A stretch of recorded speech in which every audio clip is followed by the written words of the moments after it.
Got a couple words from Fire Chief Mark McCormick and our Union President Jack Thomas. Hello, everyone. Just want to thank everybody for coming. Steve's a big part of our family. Everybody, every day, every station that I go into, they're talking about Steve and what's going on. And a lot of people have been doing a lot of things, going down to see him, trying to help the family. And I just really appreciate everybody coming out and supporting him. It sounds like he's making some great headway over the last 4 or 5 weeks from when Jack and I went down and visited about 4 or 5 weeks ago.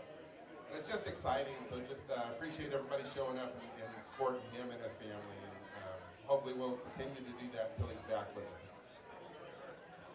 Thank you, Mark. And I'm Jack Thomas, President of Santa Rosa Firefighters, and I just want to thank all of you for coming to this event today.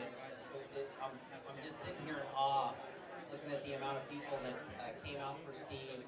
And boy, I'll tell you, about 3 or 4 weeks ago when we tried, or actually I guess it was about 2 months ago when we tried planning all of this, we looked to Roy, and let's give a hand to Roy Keegan for all the work that he did on this.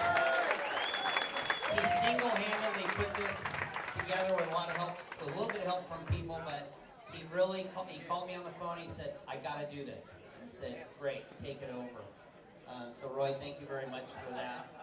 And I'll tell you, April 17th, A-Shift was working that day, and I got to give a lot of credit to Battalion Chief Mark Bask. We went on a fire alarm sounding about 2 o'clock in the morning, and he said, "I got to talk to you." And I thought, uh-oh, what did I do wrong on this call? And he said, "No, we'll do it when we get back to the station." So we get back to the station, and Mark tells me what's going on with Steve, and my heart sunk. It was one of those things where you're thinking, okay, how can I help him? And I'm up here in Santa Rosa, and he's all the way in LA. And what was really great was that the LA City firefighters picked him up, who are brothers from local 112. We called Pat McCosker right away, who's the president of Los Angeles City Firefighters, and called him at about 4 or 5 o'clock in the morning, left a voicemail. He called me back, and he said, "We're taking care of your guy." We mobilized with Mark. He sent Bill Schumann, Division Chief Bill Schumann. We sent Tim Abadera down there to see what was going on with Steve. And so we really got to thank all of them. And we also have to thank all of the folks, Ron Scholl, Jen Bartholomew,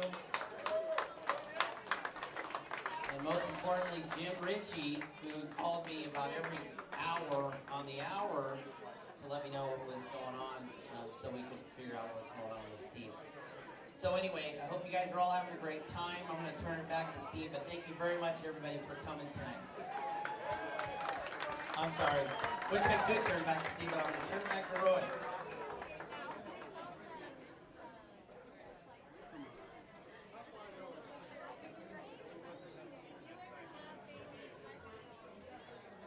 You guys, I met this man right here, Lawrence Plesko, in Beverly Hills, California, when we were down to visit Steve.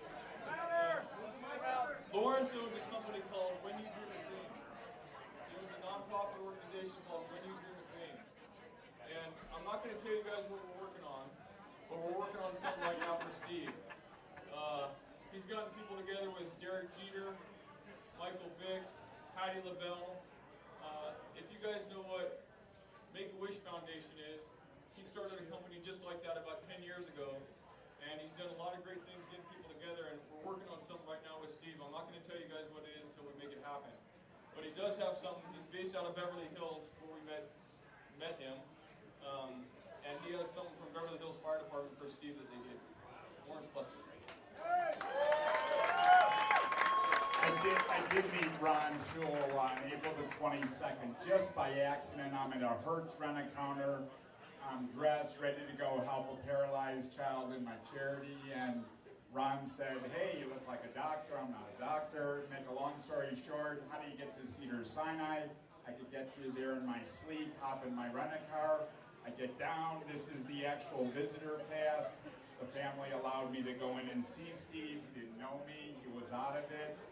And Captain Leonard yesterday allowed me to take there was a big Beverly Hills fire yesterday, a mansion, but he allowed me to take a big picture and let everybody sign it to Steve from the Beverly Hills Fire Department. And Captain Leonard said to tell Steve and Roy and your chief that Steve needs to wear the right fire captain hat, t-shirt.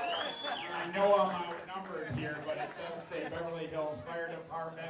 I didn't want to put it up for raffle and get one ticket in there, so I just told Steve's mom and the entire family, which I love. This comes from myself and Captain and everybody in Beverly Hills. They want to see him put out a lot of fires in his lifetime, and I love all of you for coming. I spent 6 hours on a train today because the darn airline wanted to spend $500 to get here, so I couldn't be in a happier place. Thank you for allowing me the moment of this.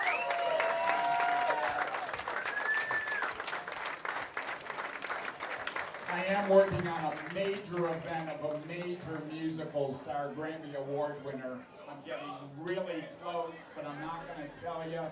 It's Ron Seeker with me, but it's like out of the world.